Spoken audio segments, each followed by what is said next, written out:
नमस्ते दोस्तों, मैं सविता सातार। मेरे छोटे से वीडियो में आप सबका स्वागत है। तो आज हम पुट्टापत्री में सत्य साई बाबा के जहाँ जहाँ ऐतिहासिक प्लेसेस हैं वो सब देखने जा रहे हैं।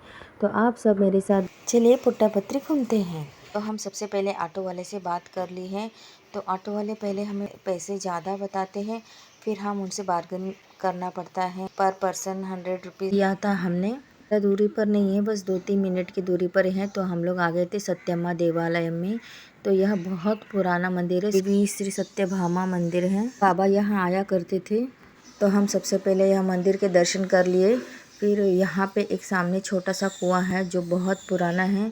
उसमें अभी पानी तो नहीं है, लेकिन बहुत ही अच्छे से संभाल के रखा हुआ है इस कुएं को।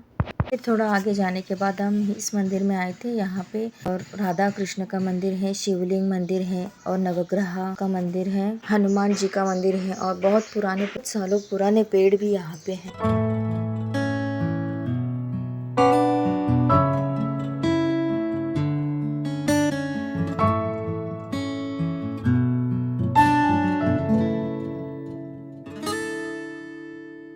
वहाँ से निकलने के बाद हम सीधे गए थे सत्य साई बाबा के माता पिता के समाधि के पास। बहुत सुंदर ऐसी समाधि बांधी हुई थी। समाधि के सामने ही गणपति बापा थे।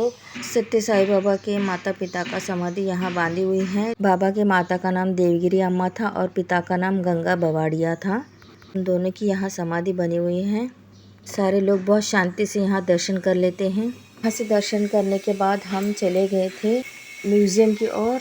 जो म्यूजियम में कैमरा लेके जाना अलाउड नहीं था, तो बाहर गेट के बाहर ही हमने कैमरा रख दिया। तो पुरानी यादें ताज़े हो गए। सारी पुरानी चीज़ें थे वहाँ पे जो बाबा इस्तेमाल किया हुआ। हाँ, बाबा के कपड़े, ऐसे बहुत सारी चीज़ें थी वहाँ पे म्यूजियम में। हमारे सारे सेवादारक हैं जो हम खड़े होके फ़ोटो निकाल रहे हैं। तो हम लोग अभी निकल रहे हैं बाहर। अब वहाँ बहुत सुंदर सुंदर गार्डन भी बने हुए हैं। यह म्यूजियम ऊंचाई पे है, ऑटो आता है अंदर तक। ऑटो वाले हमें ऊपर तक छोड़ देते हैं। कुछ इस तरह से है वहाँ का नज़ारा, बहुत सुंदर है, आप देख सकते हो। फिर वहाँ से निकलने के बाद हम गए थे चैतन्य ज्योति। चैतन्य ज्योति को देखते ही दिल खुश हो जाता है। वहाँ पानी में बहुत सारी मछलियाँ थी जो एंट्रेंस के पास है। बहुत सुंदर शांत वातावरण था। पानी का फव्वारे बहुत सारे थे, मछलियाँ थी उसके अंदर पानी में, बहुत सारी मछलियाँ थी। तो हम चैतन्य ज्योति के पास खड़े हैं। चैतन्य ज्योति के बारे में बताने से पहले चैनल को लाइक, शेयर और सब्सक्राइब ज़रूर करना और हाँ, कमेंट करना मत भूलना। एकमात्र बहुत बड़ा संग्रहालय है जिसमें संपूर्ण चीनी, जापानी, थाई वास्तुकलाएं बनी हुई है। म्यूजियम को नासा के वैज्ञानिक आर्ट ऑफ जुमसाई ने डिज़ाइन किया था। मैंने ये बुक में पढ़ा था, इसके लिए आपको बता रही हूँ। अंदर हमें बहुत सुंदर तरीके से अलग अलग भिन्न भिन्न धर्मों के सांस्कृतिक मान्यताओं के बारे में बहुत विस्तार से और सुंदर तरीके से प्रदर्शित किया गया है, दिखाया गया है। बहुत अच्छे चित्रित किया गया है। आपको अंदर जाते समय सामान संग्रहालय के बाहर ही रखना पड़ता है। फ़ोन, मोबाइल, जो भी चीज़ आप जो लेके जाते हो, कुछ भी अंदर लेके जाना मना है।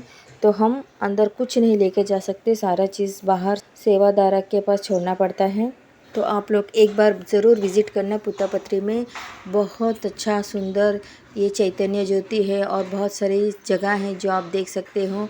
और एक बार बाबा की समाधि का भी दर्शन कर लो तो बहुत मन शांत हो जाता है। आप सब एक बार ज़रूर आना पुट्टापत्री साई बाबा के पास। ऊपर देखो, जैसे बाबा खड़े होके हमें देख रहे हैं ऐसा लग रहा है। जैसे आप इस म्यूज़ियम के बाहर, संग्रहालय के बाहर आते ही आपको एक अलग सा शांति सा मन महसूस होने लगेगा। मन, शरीर और आत्मा पर एक अलग सा छाप छोड़ जाएगा। बहुत सुंदर है, अंदर का पूरा सजावट बहुत सुंदर था।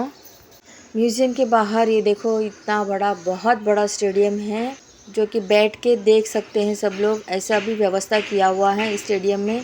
तो अब हम लोग जा रहे हैं, गौशाला देखने जा रहे हैं। तो रास्ते में देखो बहुत बड़ा म्यूज़िक स्कूल है ये, यहाँ पे सारे बच्चे म्यूज़िक सीखते हैं। तो हम लोग पहुँच गए हैं गौशाला।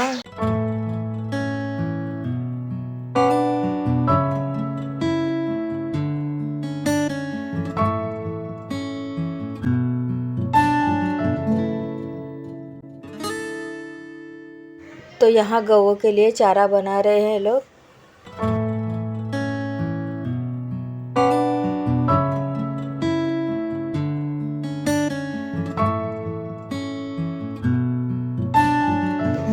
बहुत बड़ा गौशाला है यहाँ।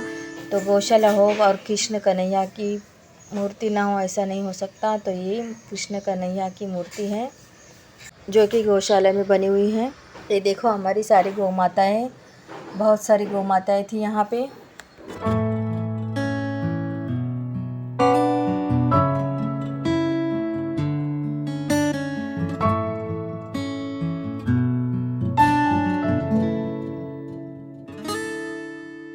फिर वहाँ से निकलने के बाद हम जा रहे थे चित्रा नदी के पास।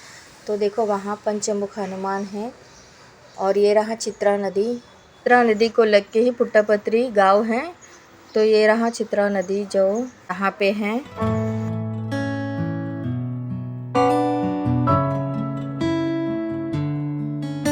फिर उसके बाद हम गए थे कल्प वृक्ष के पास जो बहुत ऊंचाई पे है। 200 सीढ़ियाँ चढ़ के जाना पड़ता है वहाँ पे। तो हम लोग चढ़ रहे थे बहुत मुश्किल से। तो वहाँ कल्प वृक्ष है। बाबा यहाँ ध्यान और मेडिटेशन करते थे। कल्प वृक्ष एक इमली का पेड़ था जहाँ बाबा ध्यान करते थे। अगर किसी बच्चे को भूख लगे इमली के पेड़ से इमली तोड़ के दे देते थे, वो इमली आम या केला बन जाता था। ऐसा यहाँ के लोग कहते हैं। जो भी मांगोगे पूरा होता है। एक पेपर लेके आना पड़ता है तो वो पेपर पे लिख के यहाँ बांधना होता है। तो यहाँ बांधने से हमारे सारे जो मैंने पेपर लाया हुआ था वो पेपर पे मैंने विश लिख लिया है। तो विश मैं पापा के पैरों के पास रख के वहाँ जाली पे बांध दे रही हूँ। तो यह कल्प वृक्ष खुला ही रहता था, लेकिन सारे लोग आके पत्ते वगैरह तोड़ के कल्प वृक्ष पूरा ख़राब कर रहे थे। तो ये बहुत सालों पहले से ही ऐसे कल्प वृक्ष को चारों तरफ से जाली से पैक किया हुआ है। तो हम जाली के पास ही नमस्कार करके विश बांध के आना है। चैनल को लाइक करना, शेयर करना, कमेंट करना और सब्सक्राइब करना।